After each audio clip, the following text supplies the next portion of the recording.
Hello, folks. I'm here with my colleague Michael Casey, the author of the new book, The Truth Machine, available in all good bookshops now. Michael, thank you for joining us. Thank you, Rob. So, what I want to talk about, we've got about half an hour to discuss, and I want to cover sort of present, where we are now, the future, both sort of the ideal future and some other possible alternative futures, and how you see those playing out, and also how we can get there, and like what are the things that need to happen, and what will then, what will drive us to one position or the other. But I thought I would start by talking about ICOs, since it seems to be a hot topic. Yeah. So you write in the book about ICOs, and there's this question about like what are they? Are they securities? This concept of utility token. Do you want to just give us some of your thoughts on that? Sure. I think they are very new, radical treatments of money and finance in two particular ways. One is to think of it as a crowdfunding exercise in raising capital, and that's clearly the main feature that they've been used for up until now, and they're very disruptive in that regard. Regardless of what we think about how they've been handled, and it's pretty clear that there's been a lot of mishandling of it. The principle that this fundraising exercise could be a way to, say, bypass the traditional venture capital model and allow people of a more broad investor base to gain access, and therefore for startups themselves to access a wider pool of money and not go through this process of having to knock on doors across Silicon Valley looking for money. That idea, I think, is a compelling one, but then you just have to ask, is the only reason why that exists because we have these regulatory limitations that don't allow regular investors to get in on the ground floor of startups, and is this just like therefore a regulatory runaround, or is there something quite unique about that fundraising aspect of it? And one thing that I think is unique, quite apart from that question of regulated investment, is this idea that the developers, to the extent to which they can belong to a community rather than a startup, and a part of a kind of a collective enterprise of building these networks, can be incentivized through this process to develop open platforms. Right? The idea being that this is this fat protocol idea that the Union Square Ventures looked at, that developers now can be incentivized through tokens to build open platforms that, until this came along, really had no option but to sort of hand that process over to universities and other non-profit enterprises, because you couldn't make money from the open protocols, the TCP/IPs, the HTTPs of the internet. And now we have this other idea, incentivized to build networks. So this is the fundraising part, and I think that's a uniquely interesting part of that. And we'll get into some of the real problems of what's happened with that part of the ICO. But the thing that I am actually most interested in, and that the second part that I focus in the book, that I think is a worry for me, that if there's too much of a backlash against how the ICO fundraising part has happened, that we could throw this baby out with the bathwater, is to me the very exciting idea of tokens as an entirely new form of medium of exchange, and that if they work, if the idea, and to be fair, so few of them are actually at this stage of being a utility token at this stage. But if they do, the idea that you can contain into a token specific governance rules that will dictate what you can use it for, what you can't use it for, and therefore embed effectively into this unique medium of exchange a set of rules that a particular community wants to sustain in the interest of whatever public good they are looking to develop, or whatever common interest that they're looking to pursue, becomes a really interesting way to design economies and to deal with resource management and effectively create ways to look after common interests without having to bring in the whole political mess of outside regulation. So there's something very interesting about the idea of a token economy, and that we might move, especially if we had interoperability across these things, and systems of exchange that are decentralized and so forth, that you look at a kind of a web of different tokens almost replacing money, right? And this is a very futuristic look. We are a long, long way from being there, but I feel like it's an appealing one, because I think that in that world, if we start to tokenize value differently, we can get away from the kind of fetishization of money because it's like stored as something that you need to have. If you don't need it because it's ingrained in, the value exercise that you already have, you can interchange it. So anyway, there's a whole lot of interesting things that happen around that, the token economy, but it's really the big push right now is this, crowdfunding model and clearly the problems that have come up with regards to that. Yeah, I mean, how does that world sort of tally with the reality of what we see today with like many tokens, where you get your token, you get your white paper, and there's not a lot else. Right. And there's a lot of trying to promote it and all the rest of it. And it seems like the signal to noise ratio is pretty bad at the moment. Yeah. I think we are in such early days that these are very many pie in the sky ideas. I'm pretty sure though that that's how innovation has happened for years. If you look at until the Wright brothers finally figured it out, right? All the famous photos of people flapping their arms and so forth. I mean, I do feel as if this is such a radical idea that the design is going to take a long time to get right. But that's not really the problem either. I think the main problem is that the whole thing is operating in this very vague environment where there's no checks and balances, right? So it's unregulated. Now, we might want to have a more self-regulatory structure, but we don't have that either. We have the worst of both worlds, where there's no regulation and there's all these opportunities for people to dupe people, because there's very few ways for investors to basically have a say in where that money is going. There's big problems around identity, and so it's very easy to game the marketplace, to ramp up the price of a coin to the interest of the founders, and it's such a speculative bubble that you're inducing that the incentives are all out of whack, and so just produce some white paper, some vaporware concept, raise a lot of money, and then just give up and disappear and just say, look, it didn't work, I'm sorry. Basically, we've got to figure out how to align the incentives of the developers with those of these investors, if you want to call them that. But do you not worry that this sort of tars everything with the same brush? Because you get the ordinary person looks at it and they go, oh, this is all just a bunch of scams, and then they apply that blanket to everything. I know, I do worry about that a lot. I think it is a big concern. This is also why, at the same time, I'm on the one hand, pleased that there is action coming from the SEC. We know that now, because there has to be a line in the sand drawn about what is acceptable and what's not. And this action from the SEC, there's a number of ICOs or token issuers who've been subpoenaed now. Has the potential, therefore, to sort of weed out the good from the bad. And that's the good part of it. What I worry about from the bad side is that if that action is so sweeping and it has as its justification this blanket assumption that there's never going to be such a thing as a utility token, that all these things have to be securities, that there is no other way to look at this concept other than a sort of a cheap, flimsy way to raise money, then I think we might set some sort of difficult regulatory precedent that would, for some time, set back that vision that I was talking about.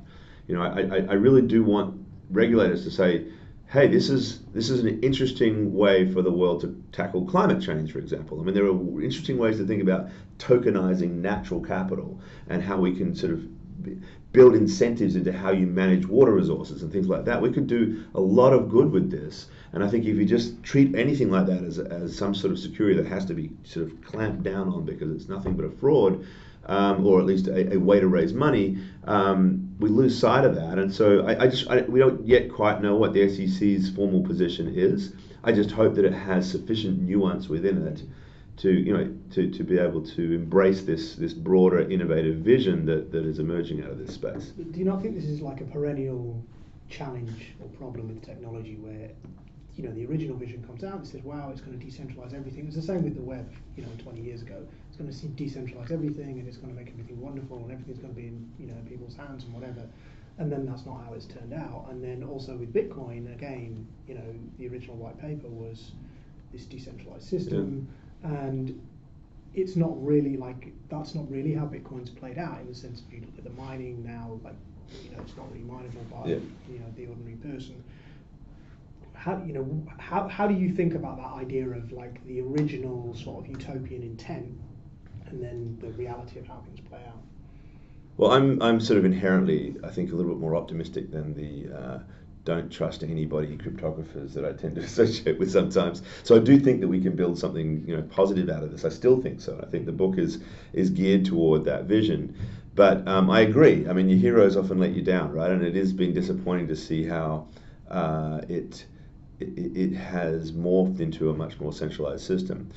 Look, the message we have in the book is everybody needs to get involved in this. If this is indeed going to be the governance structure of the way we handle our financial system and our money of the future, then every one of us has a very clear interest in what sort of structures we put in place, what sort of market structures, what sort of governance structures.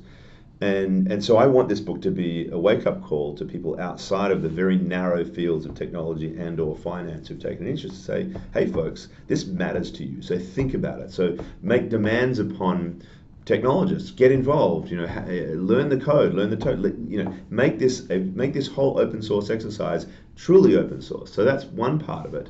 The other is, I think, some of the important work that we're doing at the DCI to actually, lay down this principle that we are all about striving towards open access, making sure the technology is as widely available as possible, lowering barriers to entry. All of these principles are very important. And we have a number of projects, as you well know, that are specifically focused on trying to get over the problems that are now emerging to do this, whether it's ASIC resistance in some places, whether it is Lightning as a way to get back to the idea of Bitcoin as a viable medium of exchange. I mean, there's things that can be done, and so my hope is that these things work. But I think it's an interesting historical reality that you get these pendulum swings, and it's incumbent upon those of us who know about it and understand it to, first of all, tell the world what's going on so we get to understand it. But secondly, try to steer as much resources as we can with whatever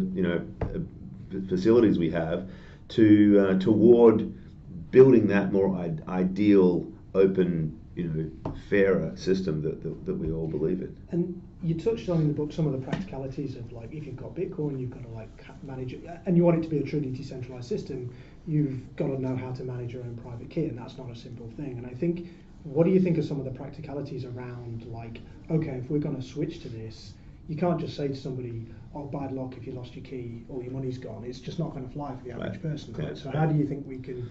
Well, I think UX is important, right? So we've got to somehow marry ease of use with decentralized protection. That's the big challenge, right? So right now, up until now, the whole ease of use solution has been to restore the custodial model. So Coinbase, with all due respect to them, is like a bank. We now, have them storing our keys, and we're reliant upon them to look after us, and that's very appealing to a lot of people because it's much easier to deal with them looking after your keys than you looking after it, and all the other things that come along with that, right?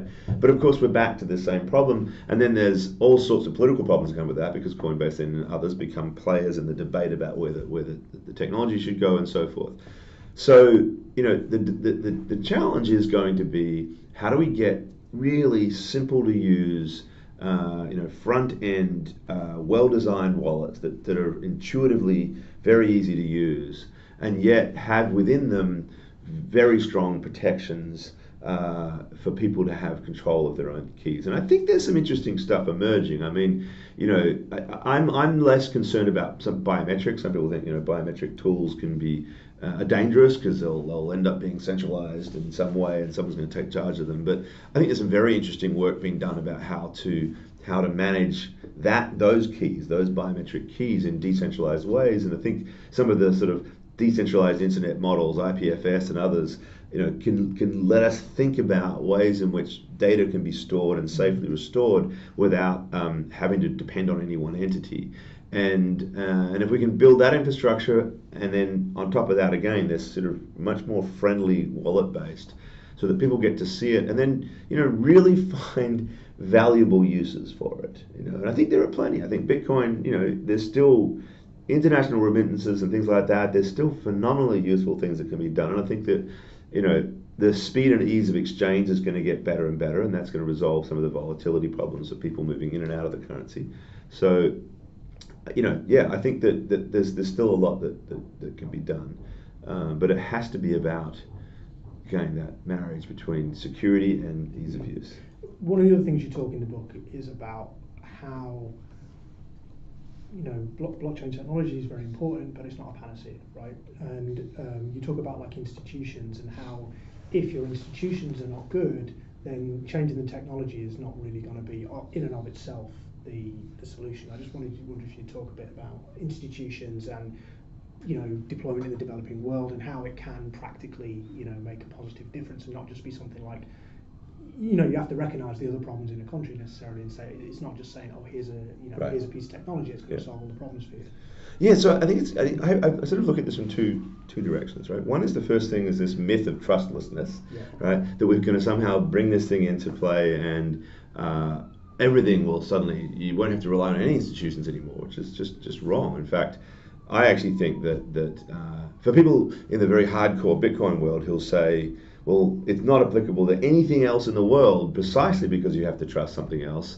My view of that is like, well, everywhere in the world we still have trust. In fact, even in Bitcoin, I have to trust that Samsung's backdoor to its chip hasn't been compromised, right? So there's always trust. So once we recognize that, how do we go about interfacing this one layer of, whether you want to call it trustlessness or decentralized trust, that a blockchain permits, and that is the recording and sequencing of transactions, with this trusted anchors that have to input data in.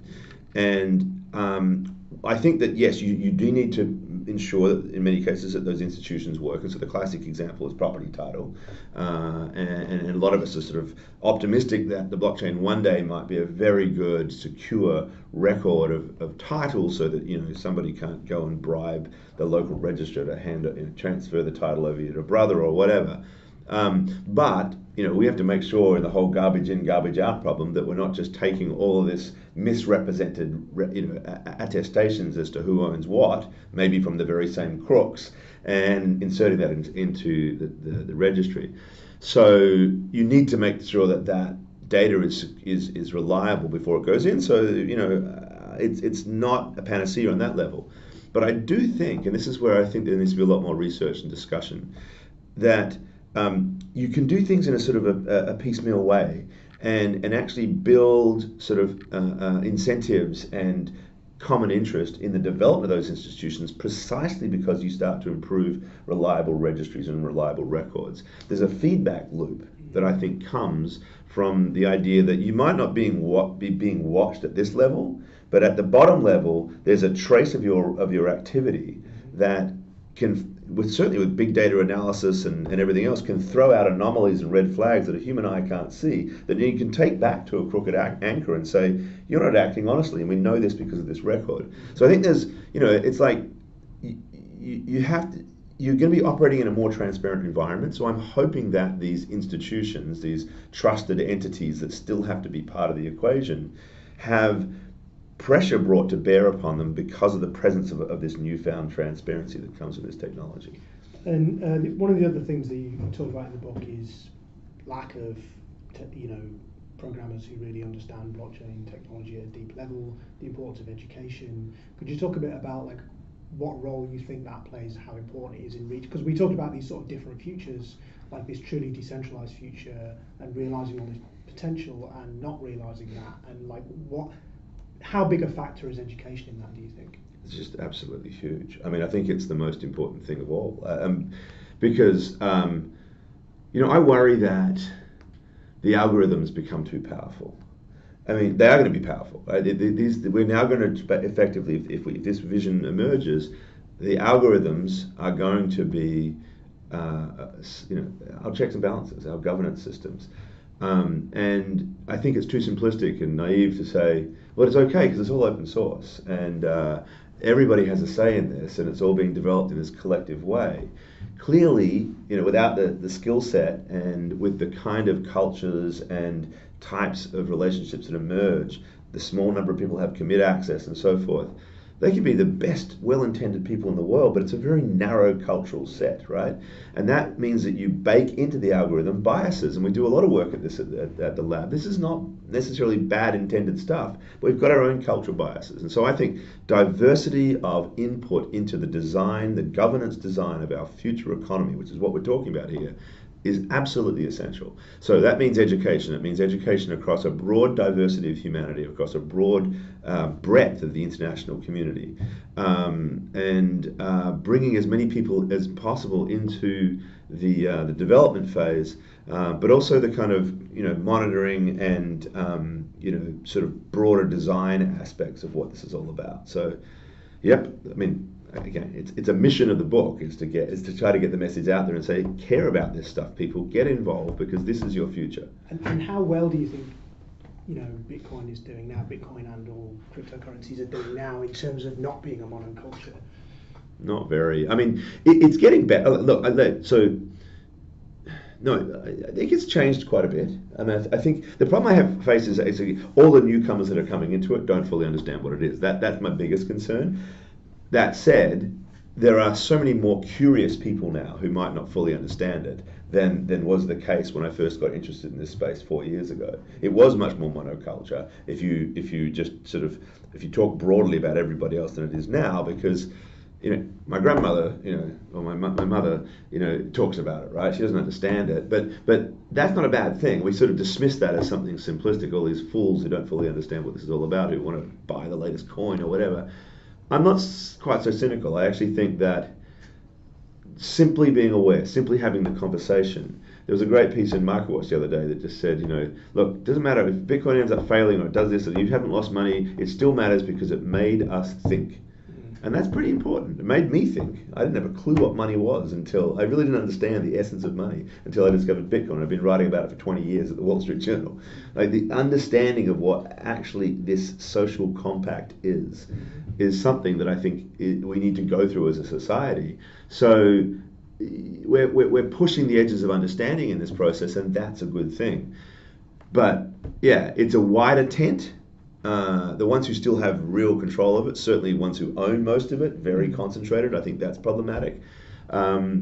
But again, if we end up with a multi-token, more diversified set of options here, I'm by no means a Bitcoin maximalist in that sense. I do believe that Bitcoin is going to continue to be very important and might be something of a reserve asset. But I want to see variety of coins and variety of structures so that that whole monoculture problem isn't sort of as problematic. Okay. So I'll finish with this question. So I can't remember who wrote it, but there was a guy who wrote a column, one of the early web sort of entrepreneurs, and said, it didn't turn out the way we expected, and it was bad, right? And we apologise. Yeah.